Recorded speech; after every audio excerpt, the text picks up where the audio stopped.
משפחת חיילי צבא הגנה לישראל, מקדישים את הלימוד שלנו לחיילי צבא הגנה לישראל בכל מקום שהם, ילכו לשלום, חזרו בשלום ויהיו בשלום, ויביא השם תשועת עמו ישראל על ידם. לפצועים ישלח השם רפואה שלמה מן השמיים, ויחזירם לאיתנם הראשון, יחזירם לביתם שלמים בגופם, בנפשם, באמונתם, ולחטופים ייתן להם האל סבלנות וכוח, כדי שיחזרו גם כן למשפחתם שלמים ובריאים, ולנופלים השם יקום דמם, תהי נפשם צרורה בצרור החיים, אמן כן יהי רצון. Bon, nous allons maintenant résumer d'abord rapidement ce qui se passe dans la paracha de Vayera, qui, de façon très, j'allais dire évidente, par la tradition, elle dure sur une durée de 37 ans, toute la paracha, puisque au début, il y a l'annonce de la naissance d'Isaac, la fin de la paracha, c'est la Akedat Yitzhak, le ligotement d'Isaac, littéralement, et il était âgé de 37 ans. Donc, c'est la durée de toute la paracha qui est chargée de beaucoup d'événements. Et il faudrait noter peut-être le fait que des 10 épreuves de Abraham Avinu, il n'y a que 2 épreuves dans le conte selon les textes. Les 2 épreuves qu'il y a dans notre paracha, c'est le fait de mettre dehors, de chasser Hagar et Ishmaël, et Akedat Yitzhak. Évidemment, c'est les 2 seuls. Les autres sont dans la paracha de Lech Lecha. Après l'annonce de la naissance d'Isaac, ces mêmes anges qui sont venus pour lui annoncer vont détruire Sodome Amora, Sodome et Gomorrhe, qui finalement se termine par la naissance de 2 peuples, de 2 qui seront peuples, Ammon et Moab, par la relation qu'il y a entre Lot et ses 2 filles.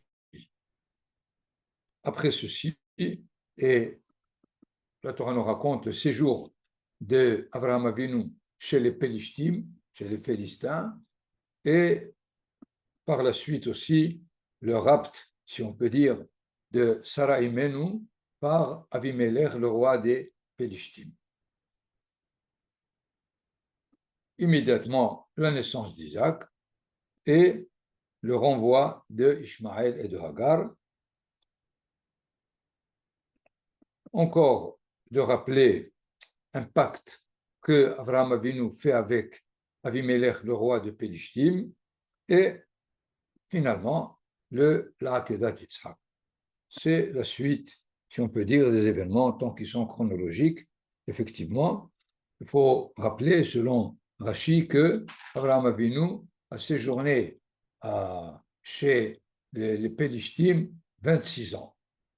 Donc, une durée qui prouve qu'il avait certainement un projet qu'il a eu depuis le début de Parashat Lech Lecha, d'essayer de répandre la présence divine dans le monde. C'est pour cela qu'il va chez les Goïm. À vrai dire, il n'y avait pas de Juifs dans le temps, il était le seul.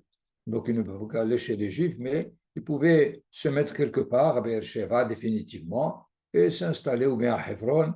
Mais malgré cela, il est en train de se déplacer de l'Égypte chez les Pélishtim, et même lorsqu'il a fait la guerre contre les rois qui ont attaqué Sodome et Amora, tout ceci nous prouve combien Avraham Avinu a pris au sérieux son rôle de répandre la présence divine dans le monde.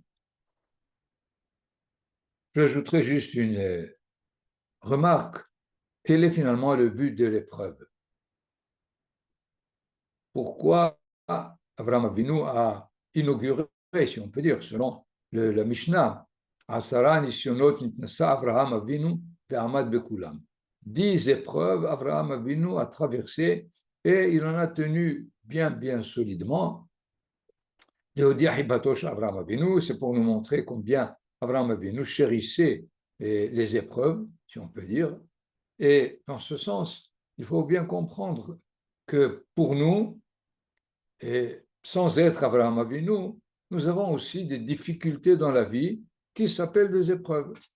Seulement, la différence est que si la difficulté est rejetée, elle mène vers l'échec. Si la difficulté est prise comme épreuve, elle a beaucoup de chances de réussir. Et c'est dans ce sens où Avraham Avinu est notre père, pas seulement dans le sens généalogique, mais dans le sens de ce qu'il a innové dans sa vie.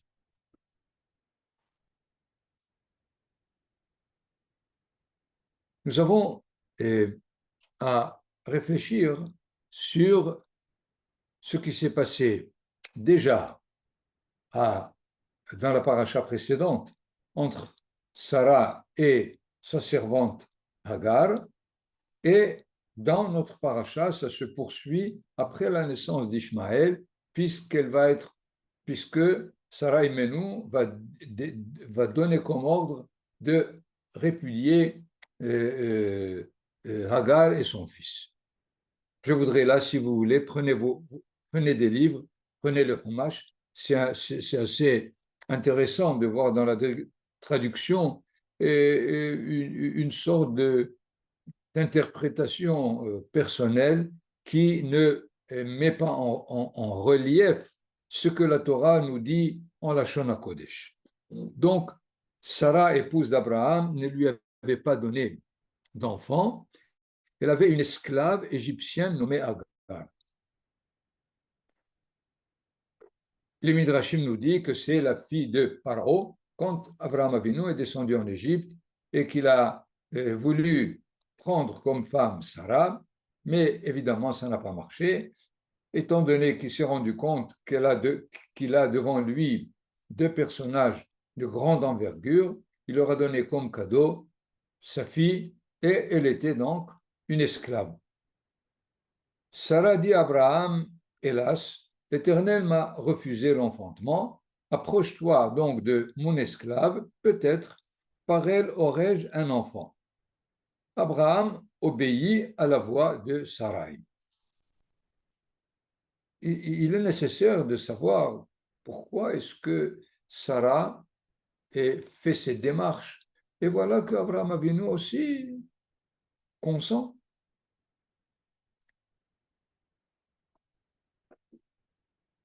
Akadosh Baruch Hu leur a promis qu'ils vont avoir un enfant. Déjà de Parashat Terlecha, nous avons Aval Sarah Ishtecha Yoledet Ben Karata Shemo Yitzhak. Et évidemment, Avraham Avinu demande que Ishmaël soit sauvé, soit réservé. Akadosh Baruch Hu insiste, il lui dit Lolo ki be Yitzhak kare lechazara. C'est Yitzhak qui est vraiment ta postérité. Donc, comment on pourrait comprendre cette démarche de Sarah? Il est clair de comprendre que la promesse s'est faite, selon, encore une fois, les textes, à l'âge de 70 ans, à l'âge que Avraham Avinu avait 70 ans. Et voilà qu'il est maintenant âgé de 85 ans. Si on peut dire, et Sarah et Abraham perdent patience. C'est pas qu'ils ne croient pas, c'est pas qu'ils n'ont pas confiance dans la promesse divine, mais ils pensent peut-être qu'ils ne la méritent pas. Ils pensent que ce n'est pas le temps où elle doit se réaliser. Ils pensent que probablement elle peut se réaliser dans une autre génération avec un autre Abraham et une autre Sarah. Mais Sarah voudrait que le patrimoine d'Avraham Avinu passe dans ses descendants. Tout ce travail, toute cette vie chargée que Avraham Avinu a menée alors qu'il a 85 ans, elle doit quand même laisser des traces dans sa postérité. Et alors, pourquoi pas avec Hagar, qui est aussi une princesse, qui, ça fait déjà certainement plusieurs années qu'elle est dans la maison d'Abraham Avinu, et dans ce sens, Abraham Avinu aussi consent et accepte la proposition. Évidemment, le danger, si on peut dire, je voudrais déjà formuler l'inquiétude possible qui n'est pas dite de façon claire, mais qui s'avère par la suite, c'est que le nouveau-né de Hagar et de Abraham sera de tendance égyptienne ou de tendance hébraïque. Est-ce que, si on peut dire, les gènes d'Abraham Avinu seront prédominants et donneront à ce nouveau-né une caractéristique bien définie de l'hébraïsme d'Abraham, ou bien non. On peut aussi peut-être compter sur l'éducation qu'ils vont lui donner. Et dans ce sens, peut-être qu'il y aura des chances pour que ça se réalise. Ce qui fait, c'est dans cette atmosphère que l'essai que Sarah Imenu propose à Abraham.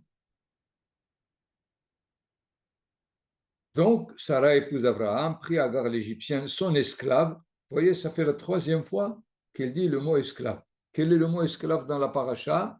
Shifhata. Shifha. On retenait le mot, très important pour la suite. Puisqu'il y avait 10 ans qu'Abraham demeurait au pays de Canaan, elle l'a donné à son époux Abraham pour qu'il lui servît de femme. Il s'approcha d'Agar et elle conçut. Quand elle vit qu'elle avait conçu, sa maîtresse devint l'objet de son dédain. C'est-à-dire, elle s'est prise pour la maîtresse de maison, puisque elle peut avoir un enfant, et voilà que Sarah n'est pas féconde, n'est pas capable. Donc, il semble qu'elle est au centre, qu'elle est la plus importante. Et évidemment, Sarah dit à Abraham, mon injure est la tienne.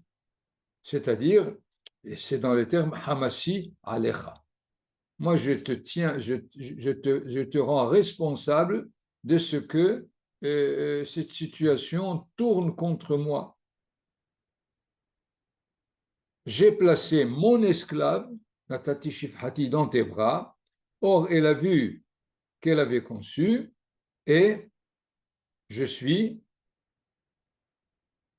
Nathan, Bevakasha, et je suis devenu méprisable à ses yeux. L'Éternel prononcera entre moi et toi. Ishpot Adonai, béni ou venecha. Il a amené donc ce conflit à un niveau tellement haut où elle rend Abraham Avinu responsable. Quelle est la réaction d'Abraham? Abraham dit à Sarai, voici ton esclave, Neshif Hater Beader. Fais-lui ce que bon te semble. Sarai l'humilia, elle s'enfuit de devant elle. Je voudrais noter là que la plupart des commentateurs de la Torah critiquent Sarah de cette conduite. Elle n'aurait pas dû se conduire de cette façon. C'est pas ce que quelqu'un qui a des qualités comme Abraham et Sarah arrive à ce niveau. Évidemment, les Midrashim, quelque part, Ragmara, donnent raison à Abraham et à Sarai. Et alors, comment les commentateurs portent un avis négatif et contraire? Il faut revenir encore à un principe de base. C'est que chaque commentateur se trouve dans une époque, dans une période. dans un entourage où ils, ils ont,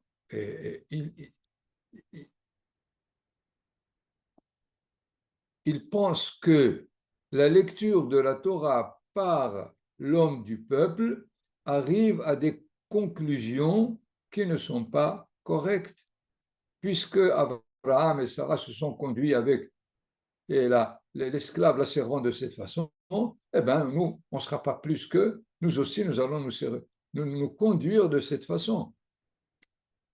Conscient de cette possibilité, il critique Sarah et Abraham. Ce n'est pas qu'ils ont conscience de tous les détails qu'on n'a pas entre les mains, puisque ce que la Torah nous raconte, on l'interprète à la limite comme on peut. Et donc, à cause de ces risques-là, les Hachamim ont quand même critiqué Abraham et Sarah. Mais nous l'avons déjà dit, d'abord, c'est une tentative avec de bonnes intentions, mais il semble que ça ne tourne pas comme ils l'ont prévu. Finalement, un envoyé du Seigneur, c'est-à-dire un ange, la trouva près d'une source d'eau dans le désert, près de la source sur le chemin de Chour, et il dit à Agar, esclave de Sarai, d'où viens-tu et où tu vas aller? Elle répondit, je fuis devant Sarai, ma maîtresse.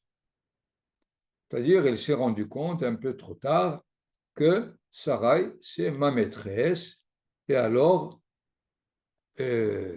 l'ange qui s'est dévoilé à elle lui a promis qu'elle aura un fils, il s'appellera Ishmaël, etc. Agar enfanta un fils à Abraham. Abraham nomma son fils qu'avait enfanté Agar, Ishmaël. Donc, les choses, disons, plus ou moins se sont bien terminées, mais l'histoire n'est pas finie. Si nous prenons maintenant dans notre paracha le texte lui-même, dont nous, Nathan, le texte et le chapitre 20, il me semble, un peu plus encore, ça y est. Avant, au chapitre 21, Yitzhak est né, on a fait la fête, il a grandi, et Sarah vit le fils d'Agar l'Égyptienne, que celle-ci avait enfanté à Abraham, se livrer à des railleries. Metzahik. Il riait. Que ça veut dire il riait? On n'a pas le droit de rire. De là, on a besoin, évidemment, de la loi orale qui dit Metzahik, pour une certaine opinion, il faisait des idoles. Donc, il devenait idolâtre. Pour certains, il avait même fait des fautes indécentes. Pour d'autres, il jouait aux flèches et il tirait un peu du côté de Yitzhak. Il dit, c'est pas, j'ai raté. C'est pas toi que je voulais, Hasbe Halila. Mais donc, il développait des tendances meurtrières. À ce sujet, Rabbi Shimon Bar Yochai, qui était le disciple de Rabbi Akiva, qui a dit que c'était à cause de ses conduites, Rabbi Shimon Bar Yochai dit, je ne suis pas d'accord avec mon maître. Parce que c'est écrit, puisqu'il est dit, et Sarah dit à Abraham, renvoie cet esclave et son fils, car le fils de cet esclave n'héritera point avec mon fils, avec Isaac. À la limite, Ishmaël disait, je suis l'aîné d'Abraham, il me revient dans la terre d'Israël 2 parts. Et à Yitzhak, 1 part. Et alors, elle a dit, il ne pourra pas, il ne pourra pas hériter. Et là, je rappelle, lorsque dans ce texte, la Torah parle de Hagar, il est dit à Abraham, Garesh et ha'ama hazot ve'et bena, pas et shifha. Et le texte traduit de la même façon cet esclave. Plusieurs fois dans tout le texte, du chapitre 21, il est dit Ama, Amatecha, alors que dans le texte de Lech Lecha, il est dit Shifha. Quelle est la différence? C'est très simple. Shifha et les proches de l'Esapéa s'ajouter à, tout simplement, c'est être quelqu'un qui vient de l'extérieur, alors que Ama, c'est à l'origine de M, d'une mère, c'est-à-dire qu'elle est maîtresse dans la maison. Et dans ce cas-là, et la situation devient encore plus tendue au point où certainement qu'elle a enseigné à Ishmaël qu'il est l'aîné et qu'il a droit à la double part dans l'héritage de Abraham. Et alors, elle est contre ça. La chose déplut fort à Abraham à cause de son fils. Mais Dieu dit à Abraham, ne sois pas mécontent au sujet de cet enfant et de ton esclave. Ici, il est dit, Ve'al amatecha, il n'est pas dit shifhatecha. Vous voyez donc combien la traduction est inexacte. Elle ne donne pas lieu à cette différence entre shifha et ama. Je pense que je leur aurais proposé, renvoie cette servante et son fils et pas l'esclave. Et alors, pour tout ce que Sarah te dit, obéis à sa voix, car c'est la postérité d'Isaac qui portera ton nom. Mais le fils de cet esclave aussi, je le ferai devenir une nation parce qu'il est ta progéniture. C'est-à-dire, je vois que ça te fait beaucoup de mal et tu m'as plusieurs fois demandé de faire à ce que Ishmaël soit aussi prépondérant dans l'histoire. Eh bien, je vais le faire prépondérant et nous savons tous les tsarot qu'il nous a fait. Donc, nous voyons ici cet épisode, cet événement tellement complexe où Sarah, avec toute la bonne intention, n'a pas réussi évidemment à faire avec cohabiter de façon paisible, si on peut dire, avec Hagar et avec Ishmaël, et il a fallu la répudier. N'oublions pas qu'à la fin de la paracha de Haye Sarah, Yitzhak va aller chercher Hagar pour la ramener chez son père et un remariage, si on peut dire. Allô? Bien sûr, Ken, vous avez, si vous voulez, la référence rapidement.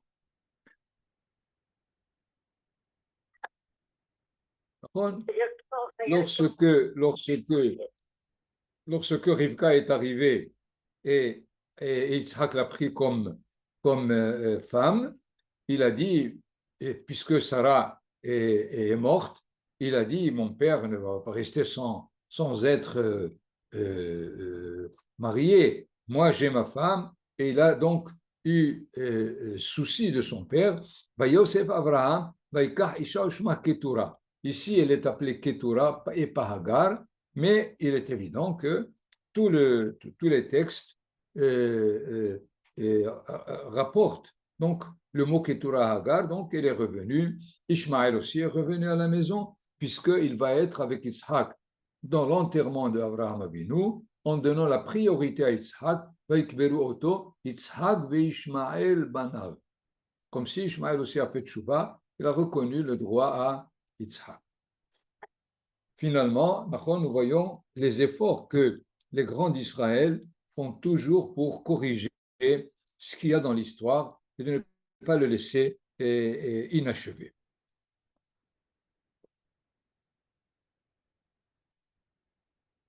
Je voudrais maintenant juste aborder encore une inexactitude dans la formulation dans la traduction d'un terme qui est tellement important, qui s'appelle Yirat Elohim.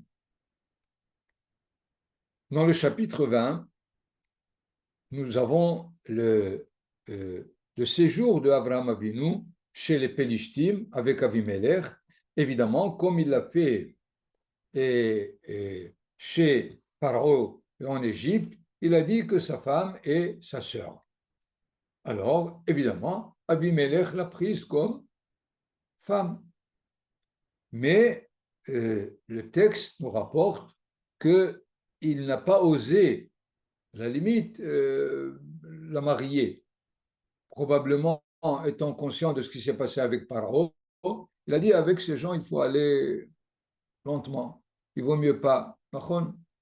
Et à cause de cette patience qu'il avait, Akadosh Baruch Hu lui est apparu et il lui a dit, je sais que tu as fait tout avec un cœur propre, Betom Levavra, c'est pour cela que moi aussi, je t'ai gardé de ne pas la toucher, et maintenant, rends cette femme à son mari, et Beitpallel Ba'adcha Behye. Et il priera pour toi pour te débarrasser, te dégager de tous les malheurs qui lui sont arrivés. Et voilà que Abimelech se leva de bonne heure, appela tous ses serviteurs et leur fit entendre toutes ces choses. Ces hommes furent forts et épeurés, effrayés. C'est-à-dire, même si ça le concernait seulement, il a appelé tout le gouvernement, si on peut dire, ou peut-être toute la ville, pour leur dire tout ce qui s'est passé avec Abraham. C'est donc quelqu'un de taille, de bonnes habitudes. Mais il a tenu à faire des remarques à Abraham. Abimelech manda Abraham et lui dit, que nous as-tu fait et qu'avais-je commis envers toi pour que tu exposasses moi et mon royaume à un péché grave? Pourquoi tu nous as fait ça? Il fallait nous dire que c'est ta femme. À la limite, tu as fait à mon égard des choses qui ne doivent pas se faire. Abraham Avinu ne répond pas. Avimelech continue. Avimelech dit encore à Abraham, qu'avais-tu en vue en agissant de la sorte? Explique-toi au moins. Que dit Abraham Avinu? C'est que je pensais, pour peu que la crainte de Dieu ne règne pas dans ce pays, ils me tueront à cause de ma femme. Rak en yirat Elohim bamakom hazeh, vaharaguni al devar ishti. Qu'est-ce qu'Abraham reproche à Avimelech et aux Pélishtim? Ils n'ont pas yirat Hashem. Aïe, aïe, aïe. C'est tout ce qui leur manque. Quand même, si c'est tout ce qui leur manque, à la limite, ça ne fait rien. Quand même, s'ils ont des gens de Derech Eretz, s'ils sont des personnes qui respectent, je ne sais pas, hein, Enirat Elohim. Pourquoi j'insiste sur Enirat Elohim? Parce que dans l'épreuve de Akedat Yitzhak, lorsque Yitzhak est sur l'autel, Avraham Avinu lève le, le, le couteau pour toucher Yitzhak. Malach Hashem lui dit, l'ange de Dieu lui dit, Al tishlach yadecha el hanah. Ne touche pas. Ne lui fait même pas une petite égratignure.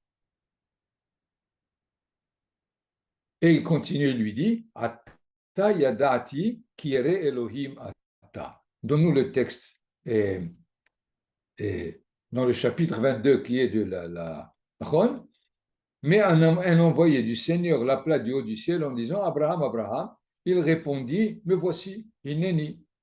Et il reprit, ne porte pas la main sur ce jeune homme, ne lui fais aucun mal, car désormais j'ai constaté que tu honores Dieu. Et comment c'est dit dans la Torah? Prenez le texte, Elohim ata, que tu crains Dieu. La traduction, j'ai constaté que tu honores Dieu. Qu'une relation. Reprenons, qu'est-ce qu'il a dit à Abimelech? Rak en yirat Elohim bamakom hazeh. Et lui, maintenant, il est mis sur le piédestal que Akadosh Baruch Hu lui dit, Ata yadati ki yere Elohim. Toi, tu as yirat Elohim. Et c'est ça ce qu'il reprochait. Qu'est-ce qu'il y a dans yirat Elohim qui est commun à Abimelech? Probablement qu'il y a des degrés. Alors, quels sont ces degrés pour lesquels il reproche à Abimelech de ne pas avoir Yirat Elohim, et qu'il reçoit le titre de Yere Elohim à la fin de Akedat Yitzhak. D'ailleurs, tous les commentateurs euh, essayent de se mesurer à Tayadati, et avant tu ne le savais pas. Abraham Avinu, à la 10e épreuve, tu ne sais pas qu'il craint Dieu. Pourquoi est-ce qu'il est venu et il a pris son fils par ta parole? C'est toi qui lui as dit et il l'a fait. Ça ne veut pas dire qu'il craint Dieu. Je vous donnerai ici quelques interprétations de cet Yirat Elohim. Et la dernière de Rav Yehuda Ashkenazi Manitou Zechet Tzadik Livracha, qui renverse à la limite tous les commentaires jusque-là. Et Atayadati Kiere Elohim Ata, c'est maintenant que je suis conscient que tu as développé. Je savais qu'elle était en toi, mais maintenant tu l'as mise en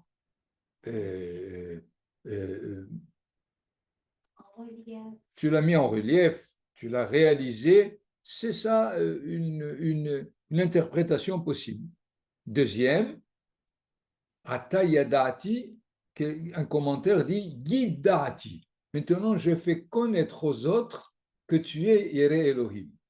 Avec l'épreuve de Akedat Yitzhak, finalement, tu es le modèle de ce qu'est Yirat Elohim, parce que tant qu'on n'a pas le modèle d'une qualité, il est toujours difficile de savoir comment la réaliser.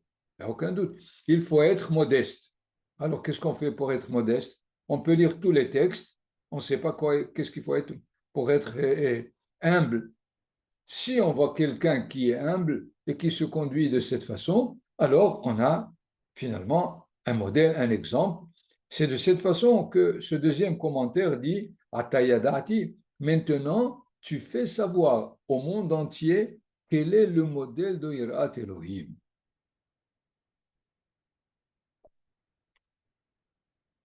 Un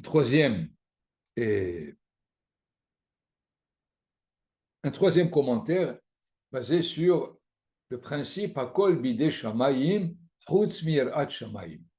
Dire tout est entre les mains du ciel, à la limite, à part la crainte du ciel. Comme si on peut maintenant tirer une certaine conclusion pour interpréter Avraham Avinu, c'est que la providence divine connaît toutes les midot, toutes les dimensions possibles, mais elle ne connaît pas Yirat Shamayim, parce qu'elle est chez l'homme. Akol bidei shamayim, tout est entre les mains des cieux, chutz mirat shamayim. Yirat Shamayim, elle est entre les mains de l'homme. Et alors, pour faire connaître à la providence divine, entre guillemets, Yirat Shamayim, il a fallu que Avraham Avinu fasse cette expérience de Akedat Yitzhak et la dévoile dans les mondes d'en haut, pas seulement dans l'humanité elle-même. À ce niveau, Davka Manitou donne une interprétation que même Akadosh Baruch Hu, il a Yirat Shamayim. C'est-à-dire, quel est le sens que Akadosh Baruch Hu a Yirat Shamayim? La formulation de Manitou, c'est que Akadosh Baruch Hu a cette patience de ne pas pousser son humanité qui n'est pas encore méritante et il lui donne le temps de l'être. Il tient compte de l'homme qui fait son chemin sans à la limite le bousculer.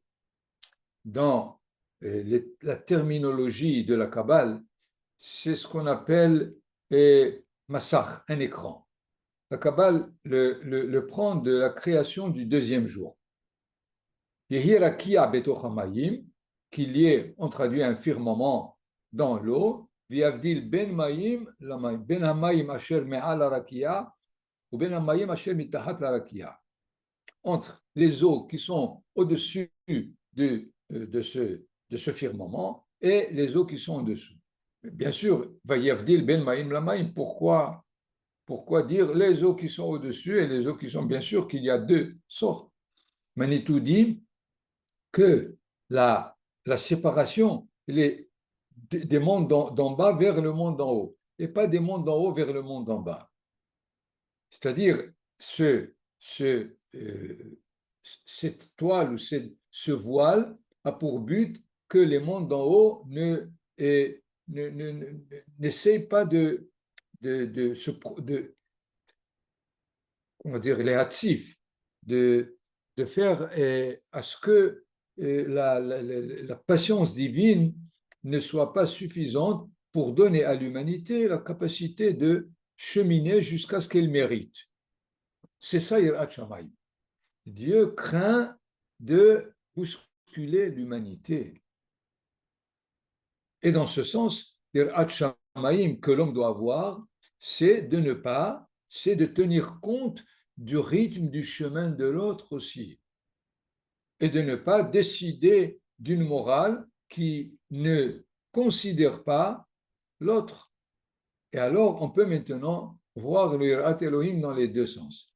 Quand il dit Abraham Avinu à Avimelech, Rak en Yirat Elohim bamakom hazeh, c'est-à-dire, vous avez une morale que vous décidez.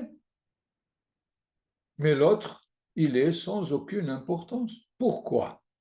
Parce que quand un invité, un étranger vient quelque part, qu'est-ce qu'on doit lui dire?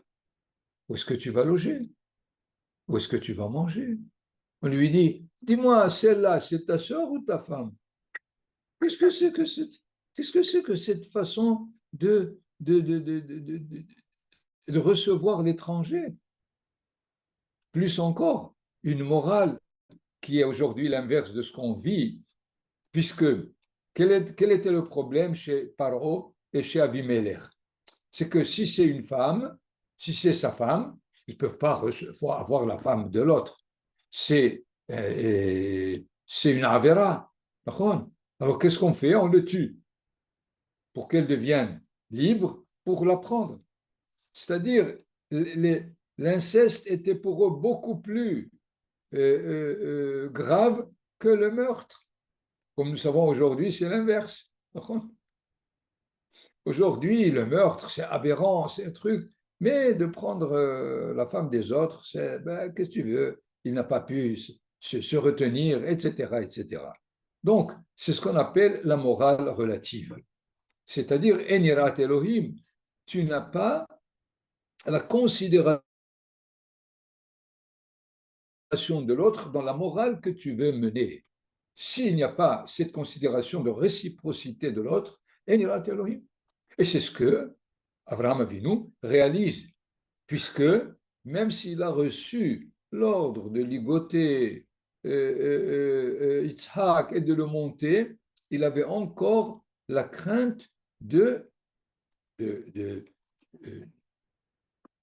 de faire un acte, Hazve Halila, meurtrier sur son fils. Il était toujours dans l'attente d'écouter la parole divine, parce que du temps de Abraham Avinu, le culte idolâtre allait jusqu'à sacrifier les enfants. Pourquoi? Parce que le culte idolâtre se passait dans l'extase, se passait dans une perte d'essence, dans le fait qu'on est prêt à tout donner. Alors que la preuve, on peut même donner les enfants comme sacrifice à la divinité. Et à ce niveau, évidemment, c'est clair que ne pas tenir compte de l'autre. Pour qui? Pourquoi? Est-ce que c'est ta propriété? Est-ce que tu l'as acheté? Il a aussi sa place dans la vie. Et dans ce cas-là, selon Manitou, tu étais toujours en train, à l'écoute, parce que tu ne voulais pas atteindre Yitzhak. Et d'ailleurs, je n'ai rien dit d'autre, je ne t'ai pas dit de le sacrifier. C'est dit de le faire monter. Alehu le'ola. Quand tu l'as fait monter, tu as terminé, descends-le maintenant. Évidemment, Abraham Avinu n'a pas compris de cette façon. Pour lui, le'ola, holocauste, ça veut dire le sacrifier. Mais dans tous les cas, même s'il a entendu ce que Dieu lui a dit et il a interprété comme il l'a fait, il est resté à l'écoute. Et c'est ça la preuve qu'il est à l'écoute par rapport à l'autre, pas par rapport à lui-même seulement. Puisqu'il peut dire, ah, c'est ce que j'ai entendu, j'y peux rien. Okay. Il y a beaucoup de textes, évidemment, qui prouvent que à chaque étape, il restait en train d'écouter pour savoir comment la promesse divine d'avoir une progéniture qui va le suivre, on lui demande. Évidemment, entre ce qu'il a entendu et entre la réalité, il y a une tension énorme. Mais cela demande à l'homme, même si sa façon de croire ne correspond pas à la réalité, il faut qu'il reste toujours à l'écoute pour mener sa émouna par rapport à la réalité. Voilà. Kulechem beruchim.